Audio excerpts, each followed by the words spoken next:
This time on Building the X Set, it's time to start assembling the head.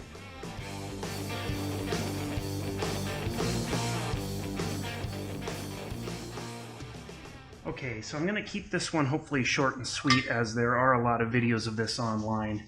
Not necessarily of this specific part, but no need to go into a lot of detail. First off, I'm going to start off with the basic components and how they're assembled in the valve train. So the first part is your spring seat. These are located at the very bottom of the bore and right around the guide. Your spring will sit on top of there, and then your retainer will sit on top of that spring. Now inside of there, all this sits with the valve inside of it. Then these two keepers are basically installed right in here, and what they will do is they will sit right inside that part of the retainer, and they will actually clamp. Whoops, you gotta watch with these things, they're easy to lose. They will actually go down and they will clamp onto the valve stem like so, and that will keep it, hence the term keeper, will keep it in place. Okay, then on top of all of that, once that is all installed, then your lifter will sit on top and your camshaft will come into contact with that.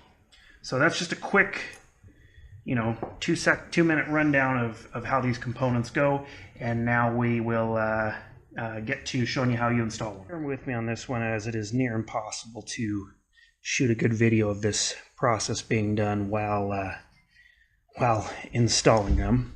But first thing, I'm going to take the lifter guide here, and I'm going to the lifter bores, and I'm going to oil them up. Next thing I'm going to do is I'm going to take my spring, and I'm just going to drop it in a tub of the oil there to get that ready. Now next thing is taking the lifter, and as you'll see, I did lap all these lifters all these valves to the valve seats before doing this, to make sure I have a nice good contact. You can see the light gray line showing the lapping that was done. And I'm going to take that stem of this valve and basically get a little assembly lube on there. Now wipe that down, and now we're ready to install the valve. Before installing the valve, we're actually going to need to lift the head up, as you need to go in from the combustion chamber side. So basically what I do is I look underneath until I can see the stem on the valve. Once I find that stem, slide it up. Then, because of the tool I'm using for installing, I'm going to place a paper towel underneath, just basically to hold that valve in place while I set the head back down. What you want to do after having your valve installed is install your valve stem seal. This needs to be dipped in a small amount of oil first, just to lube it up for when it slides over the top of the valve stem there. And sorry about the camera there. Try not to get too much in the way. Oh, there we go. Get down there and get that sucker.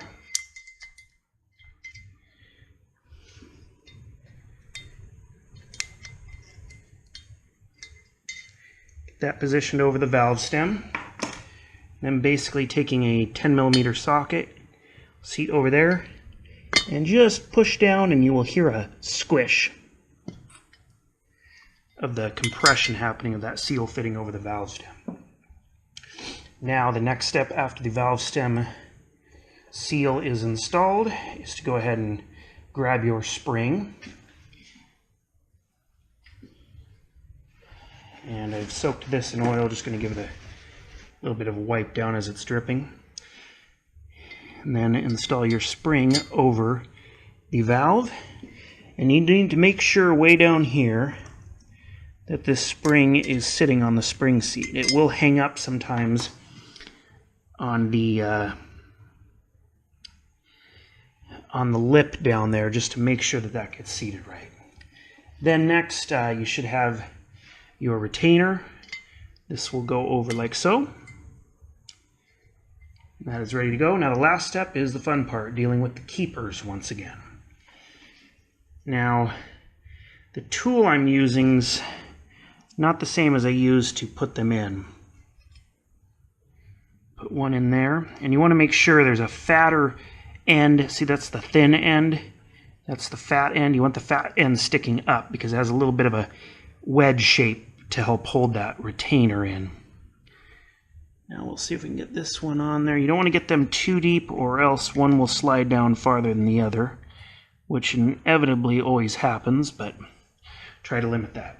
Now, the tool I'm going to be using is the, I can't remember what it's called. See if I can find they have a stamp on it here. It's the Lyle, I think it's 36200. Basically what happens is it's spring-loaded here, and what happens is this point will hold these keepers down till this pushes down. Basically it'll go in until this lip here can seat on the retainer. Then it's a matter of just smacking it, and that paper towel underneath is holding that valve in place. Now this smacking it will cause the spring to compress. At the same time, the keepers will fall down and lock into place. It's not a perfect science. You can't get it right the first time every time, but it is much quicker than using a standard spring compressor. Okay, so let's get this all positioned here, there, and give it a good smack. Nope. As you can see, success rate is not perfect. One of them did slip out. The nice thing though is you can kind of get this one just slid a little bit into place there. Or back into place, I should say. And they don't have to be perfect. One is already locked in down there, the other one popped out on me. So once I get this slid into place, we'll give it another whack and that should do it. That one's situated back in there, and after this you can see this, how it's locked down. There's a neck sticking up of the valve stem. That's what you want. That is all locked in and good to go. So now basically do that 16 times. So that's it for this video in the series. I just want to do a quick one on installing your valve train into your head. Next episode is going to be installing camshafts and caps and seals.